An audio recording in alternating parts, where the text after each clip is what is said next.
Hello అందరికీ, ఈ వీడియోలో నేను ఒక మంచి స్నాక్ రెసిపీ అయితే మీకు చూపిస్తాను. ఒక డే అంతా మనం శనగపప్పుని వాటర్లో నానబెట్టుకోవాలి. నెక్స్ట్ డే వచ్చేసి ఒక క్లాత్ వేసి శనగపప్పుని కాసేపు ఆరబెట్టాలి.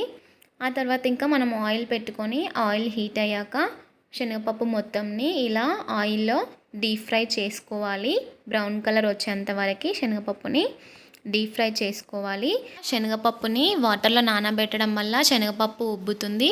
ఆయిల్లో డీప్ ఫ్రై చేస్తే చాలా క్రిస్పీగా అవుతుంది. ఈ శనగపప్పు స్నాక్స్ ఐటమ్ అయితే ఇది చాలా బాగుంటుంది. ఒకసారి మీరు ట్రై చేసి చూడండి ఫ్రెండ్స్. ఇలా మొత్తం శనగపప్పుని ఫ్రై చేసుకున్నాక అందులో కొంచెము ఎల్లిపాయ జీలకర్ర పేస్ట్ అలాగే ఉప్పు కారం వేసుకొని అంతా కలిసేలాగా మంచిగా కలుపుకోవాలి.